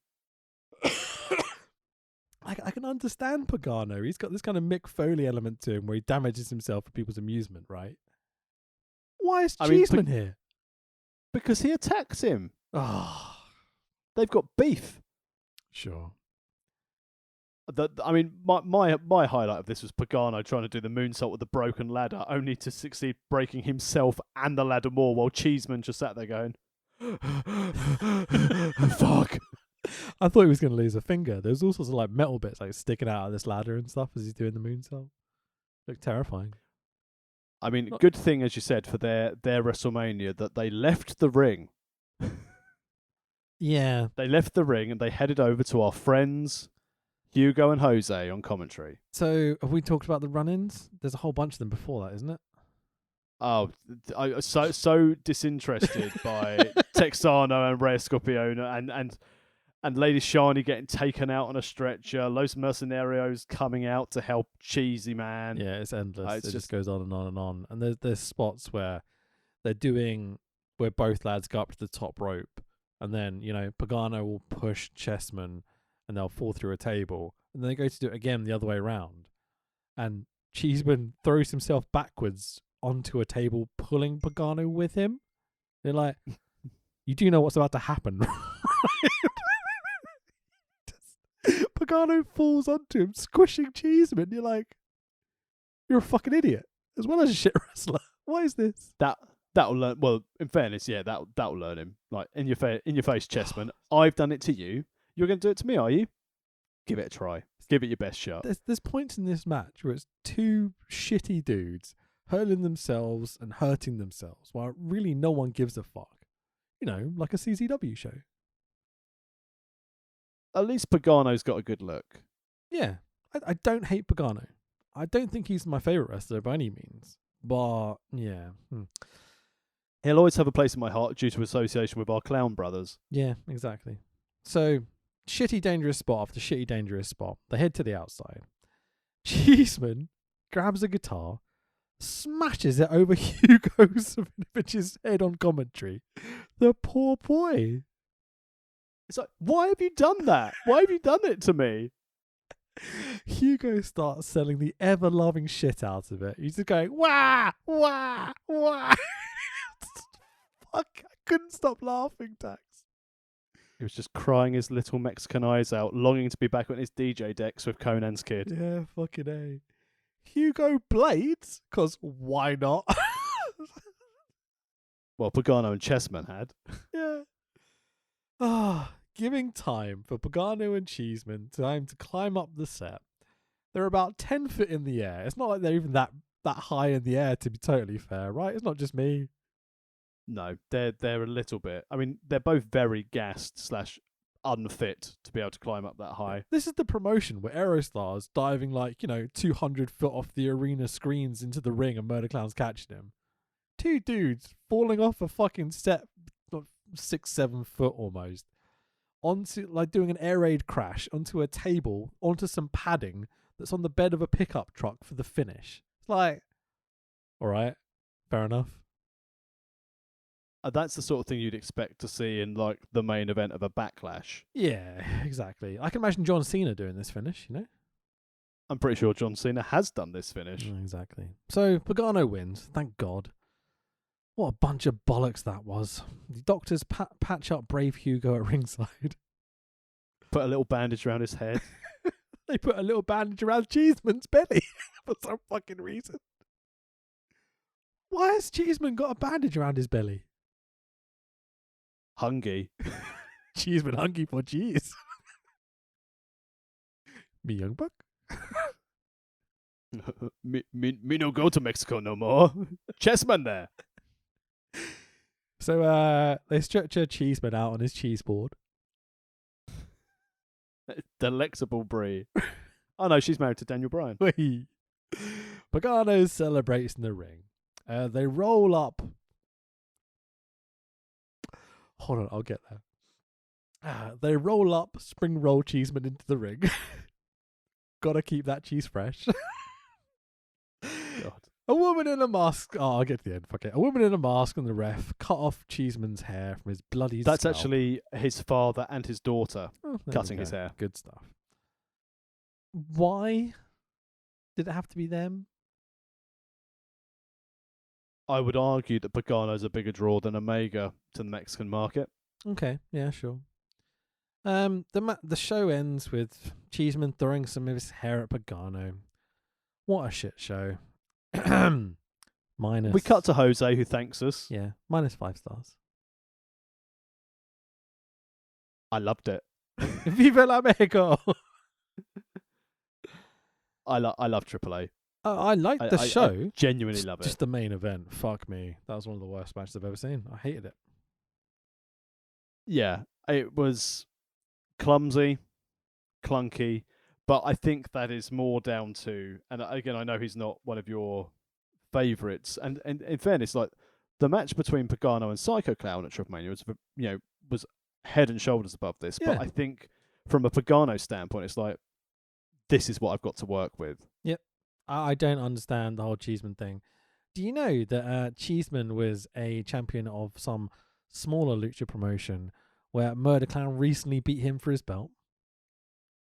Well done, Murder Clown. Congratulations, boy! You won a belt. That's fucking awesome. His first singles belt, as far as I'm aware.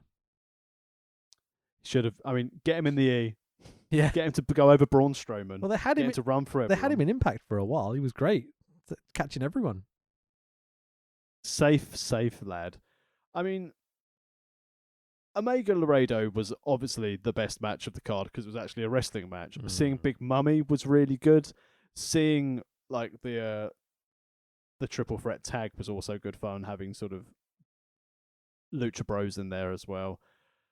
But the problem, as you said, I think because they were working on a reduced roster, which is obviously why we saw a lot of multiple appearances for people throughout the night, similar to what we saw on Raw this week.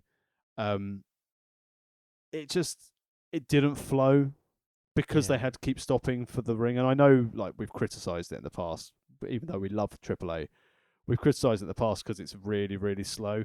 This could have been a really crisp 3.5 hour pay-per-view, 7 matches, bosh, and then everyone goes home happy. And as you said, had they finished the main event with Laredo Kid, even doing the shit show that he did with the One-Winged Angel off Brett's rope, even if they'd done that as the finish, it still wouldn't have been, there'd be still no excuse for it, but at least that would have been an interesting way to finish the show. It's a case of, our young upstart almost kicked out of it, or even did kick out of it, and then we're going to have him go back for the Mega Championship because technically he never lost. God, So just the idea of AAA being the place that someone finally kicks out the One-Wing Angel after Kota Ibushi did it all those years ago is just, it makes me fucking furious, mate. Like, not AAA, please. Like, I love a lot about AAA, but it's not the serious place to do that, you know? No, I would assume when Omega drops that belt after he goes through and collects all the other belts of the other promotions in the States and North America, I would speculate that he may just be stripped of the belt. Because if I know it's COVID, but he won the belt at last Triplemania in October. He had 4 title defenses, and hasn't one of those been an Impact? Sorry, not an Impact in AEW. Yeah. I think he defended the Mega Strap at one of the Impact AEW pay-per-views, didn't he? He did, yeah. I think with the Lucha Brothers going back and forth between Dynamite and AAA, I imagine you're going to have guys, well, probably not Laredo Kid anymore, but even though he had the potential to, but definitely on Hijo Vikingo, and maybe a couple of other guys going between Dynamite and these AAA shows, and in the next year, hopefully when we can get fans back and travel becomes a lot easier. There's definitely opportunities to drop the belt when needs be. I was going to say as well that from an AEW standpoint, because I'd say even though they've got a good women's division, their weak link is the women's division. If you've got, I think, because isn't Darga married to Tessa Blanchard? Yeah. So I wonder if they get Darga to go in, because again, he's one of those people you want to see mix it up in Dynamite when they've got their second show on TV. I wonder if that means that Tess would go to AEW. Maybe. I don't know if they're married, just to confirm. They were definitely a couple at some point, but I'm not entirely sure because I looked up Dargo to double check the gimmick for the Marvel bollocks. Yeah, maybe. I don't know what's going on with Tessa. Like, she said some dumb shit over the years, hasn't she, as well? So I'm not sure AEW are desperately keen to pick her up. Same with, like, Marty and stuff like that with the fucked up shit he apparently did. Yeah, So, I mean, who knows? Yeah, I mean, but I think that just goes to show how this show was. I like watching AAA. It's always good fun. Hugo and Jose were the highlights of the show for me. Yeah. Seeing our boy Murder Clown do his torpedo dive was great as well. I will always watch Triplemania because it's so much fun to watch. And without fans, I think they struggled because a lot of their gimmicks and a lot of the AAA wrestlers rely on the crowd interaction, especially like the clowns. They really rely on that fan interaction. Yeah, absolutely. That's the one thing I think this company suffers from not having fans massively. And I think not being able to have the AEW imports like they've had Impact in TNA imports in the past and stuff that have really made like for hilarious moments in these shows. Hi Jeff Jarrett, how you doing? Yeah, exactly. And then like, I look through my notes quickly and I'm like, oh look who's on this show. You've got Mystic Iguana, who was Hilario, Dynastia, Maximo was great. A guy called Tito Santinas, who isn't who we think he is. Got Lucha Brothers, you've got Octagon Jr., Mystique, who are great fun. You've got Pimpinella Escalata and Chick Tormenta and Maravilla and Hadeas and all people we've seen in the past and we really like. You've got the city commentary. You've got Blue Demon Jr. and Heat of the Park. Like the Psycho Clowns are all fucking awesome. And none of it came together for me. Like, even the Omega Laredo Kid match, I was really, really enjoying because it had a lot of the elements of Lucha that I adore and how silliness and the big show and spectacle and such, even though not much that came from Kenny because he looked fucking exhausted. But then that fucking bullshit at the end just made me so angry. Like, I'm a passionate wrestling fan, obviously, and most of it I can let slip, especially with AAA, because I love the spectacle and the ridiculousness of it all. But to not have the fans, to interact with, it's such a major part of Lucha. I don't know. And I think that goes across the board with all the promotions. And I know WWE have the Thunderdome, so at least it looks like, and we know it's all pumped in crowd noise and everything, so Vince must be elated because he can pick who everyone's cheering for officially. But you notice it if you ever, and I know you don't really delve into it, if you ever watch bits of Impact in their shitty little hovel that they wrestle in, those less fortunate than Tony Khan, so rocking around in this tiny little warehouse. Impact could be interesting to watch if it had fan interaction, but it's like WWE post-Mania when they had no fan shows at the PC. It's not an enjoyable experience to watch as a fan.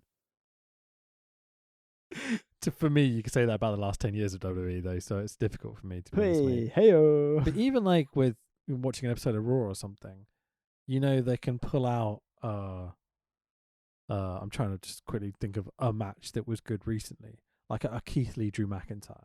You know what I mean? Where they'll come out and they'll just put on a barn burner that's a fucking awesome match with solid selling and solid wrestling. That's got a little backstory behind it. They know how to tell a story in the match and make you think someone's gonna win. And you just don't get that with AAA. It's spot, do a finish. No, but then you get the wrong person in the main event rock up, and just like you get in WWE. Yeah, exactly. Go on, rate this out of 5 cornflakes, good sir. I personally, I really enjoyed it, and it's a 3 cornflake for me because it had enough of what I needed, but it just, as you said, without the fans, Triplemania and AAA in general lacks anything without the fan interaction. But it's 3 stars for me because I didn't detest it. I didn't love it. Cornflakes? Oh, God, what did I give? You said the Meltzer thing. We're not Meltzer. Oh, shit. We don't steal his gimmick. 17 Rice Krispies in the Astrodome. I'm going to drop a 2 on this, and it's only getting 2 because it's got Kenny Omega on it, and I'm a massive mark. And Murder Clown. Yeah, Clown, sorry. I meant to say Murder Clown, obviously, not Kenny Omega. Kenny Omega's shit compared to Murder Clown. Buy our t-shirt. Go to amazon.co.uk. Search World of Wrestling Podcast t-shirt. The old CM Punk style design one. is still up and will forever be up, hopefully, as long as Amazon don't ever take him down. But as I said, we're going to have the new design, which we post on our Twitter at World of Rest Pod. You can also go to worldofwrestlingpodcast.com and find all the links for all your social medias and all the t-shirt links and everything I'll be posting up there as well. So it's only 15 quid. Do you know how much a Young Bucks t-shirt is nowadays? 30 quid? More than 15. So don't spend your money on their shit. Spend it on ours. It's cheap as shit. And also, if you've got Prime, next day delivery, fucking happy days. Yeah, we had to make the hoodie 30 just because we were in the minus if we had it any less. But we're not doing this for profit. We're looking to just get some merch out there. And so we did them literally as cheap as we possibly fucking could have for you guys. So go buy a t-shirt. And also shout out to Willpower for his wonderful artistic work. Absolutely. And my lovely missus, who goes under Squishy Kitty, who tidied up that artwork and inked it all for us digitally. So yeah, thank you guys. Really appreciate that. Where can people find you and your works on the social media? I am at Fanboy Rich on the old Twitter machine, and you can check out my work on Wrestle Talk, where I do loads of editing. And you can find me on Twitter, Facebook, and Instagram at the Tex Williams. As you can imagine, during a global pandemic, my wrestling bookings are non-existent. But I'm hoping, despite it being January Tex deadline, I'm going to be doing a little project, a little commentary project tomorrow for my good friend Mr. Wicked. A Brucey bonus, if you will. If you will, it is, not to tease it too much, it is a match from his early days when he wrestled a prominent ECW wrestler. Interesting. Well, are we allowed to share keep an eye that? out on our socials? Yeah, good stuff. Oh no, we'll keep an eye on our socials. We'll share it when it's released, and obviously I was there at the time doing commentary. It's definitely not now. You were in ECW, right? Yeah, I was one of the Dudleys with all my glasses on. Thank you very much for listening, everyone. And again, thank you to listening to all our new listeners as well. Like, it's crazy seeing how many people listen to this pod now. Like, a little pod that could, eh? Happy days. Thanks for joining us, guys. Next week, which show are we covering so our listeners know to panel us and tell us to do more WCW? Don't put me on the spot like that. Oh, what are we doing? Are we doing DDT next week? Is that what we said? I thought we were going to be doing Stardom or Joshi Pro next week. Let's do Joshi Pro next week. So we've done a Stardom show in the past. We'll do some Joshi Pro next week. I will announce the specific show on our Twitter at World of Rest Pod. And the week after, we'll be doing Stardom. So yeah, we're doing some spot shows in between. Then we'll do some DDT. And then we are going to jump straight into our TNA Aces and Eights storyline. So if you're not into the spot shows, just skip over a month and come back for the TNA storyline, which is going to be fucking hilarious. So, brother. Brother. All right, take care, everyone. Bye-bye. Bye-bye. Viva la Mexico!